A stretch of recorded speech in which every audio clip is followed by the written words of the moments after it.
ہم کو گالی دی جاتی ہے، دھمکیاں دی جاتی ہیں، تو کبھی گاڑی پر گولیاں چلائی جاتی ہیں کہ جس طرح مختار انصاری کو زہر دیا گیا، اسد الدین اویسی تجھے بھی مار دیا جائے گا۔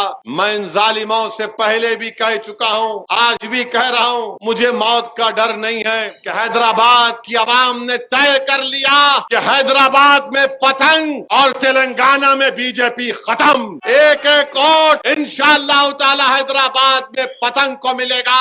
ارے تیر چلانے والوں، تم تیر چلا لو، کچھ بھی چلا لو، اب یہاں کا ہندو، دلت اور آدیواسی تمہارے ان باتوں میں آنے والا نہیں ہے۔ وہ دیکھ چکا ہے کہ کون ان کے لیے کام کرتا ہے۔ حیدرآباد میں صرف کیا رہے گا؟ پتنگ رہے گی، اور تلنگانہ سے بی جے پی۔ سن لو ظالموں، تم آؤ اپنی قسمت کو آزما لو، مگر میں تم کو بتا رہا ہوں تمہاری ضمانت ضبط کرا کے رہے گی حیدرآباد کی عوام، تمہاری ضمانتیں ضبط ہوں گی۔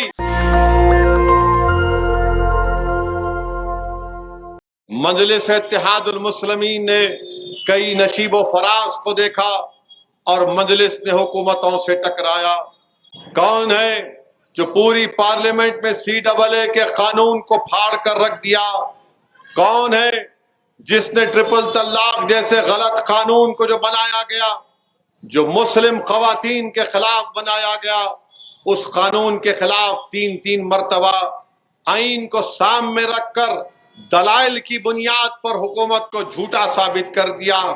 میرے عزیز دوستوں اور بزرگوں، بھارت کی پارلیمنٹ میں کون ہے جو غریب اور مظلوموں کی ایک آواز کو اٹھا سکے؟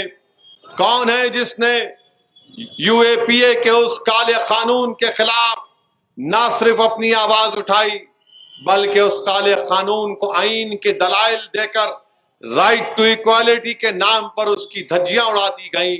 میرے عزیز دوستوں اور بزرگوں، میری آپ سے یہ اپیل ہے کہ ہم حیدرآباد کا الیکشن ضرور لڑ رہے ہیں، مگر یاد رکھیے حیدرآباد کی آپ کی پارلیمنٹ کی آواز صرف حیدرآباد کے رائے دہندگان کی آواز نہیں ہے، صرف تلنگانہ کی عوام کی آواز نہیں ہے۔ آپ اور ہم نے محنتیں کی، آج حیدرآباد کی پارلیمنٹ کی آواز ہندوستان کے تمام اقلیتوں کی ایک بے باک آواز بن چکی ہے۔ حیدرآباد کے اس پارلیمنٹ کی سیٹ صرف آپ کی آواز نہیں ہے، بلکہ دلتوں کی، مظلوموں کی، آدیواسیوں کی ایک آواز بن چکی ہے۔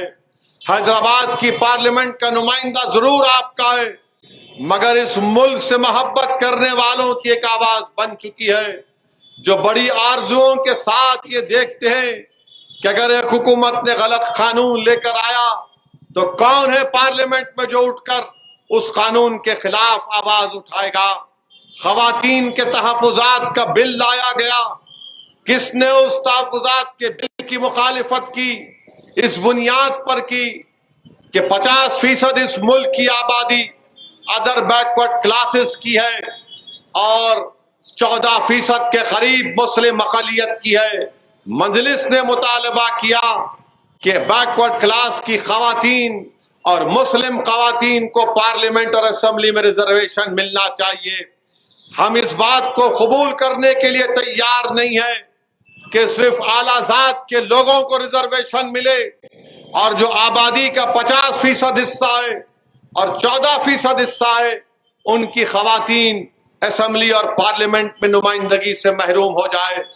آپ اٹھا کر دیکھیے پارلیمنٹ کا ریکارڈ، آخر وقت تک مجلس نے اپنی ترمیمات پیش کی۔ ایک وقت ایسا آیا کہ موجودہ لوک سبھا کے اسپیکر نے مجھ سے پوچھا، اویسی تم ترمیمات کو پیش کرو گے؟ تو میں نے کہا ہاں میں ترمیمات کو پیش کروں گا۔ تو اسپیکر صاحب نے کہا کہ اویسی تمہارے پاس تعداد نہیں ہے۔ تو میں نے کہا سر، میں تعداد کو دیکھ کر ترمیمات کو موو نہیں کر رہا ہوں، میں سچائی کو سامنے رکھ کر اپنی ترمیمات کو پیش کر رہا ہوں۔ ہم دو ضرور ہیں، میں اور امتیاز، مگر ہمارے ساتھ زمین و آسمان کا خالق اللہ ہے جو ہم کو پیدا کیا اور ہماری جانیں بھی لے گا۔ میرے عزیز دوستوں اور بزرگوں، یہ آپ دیکھتے ہیں کہ پارلیمنٹ کے اندر کا ریکارڈ، اسی لیے آج مجلس کے اس نمائندے سے ہر ایک کو نفرت ہے۔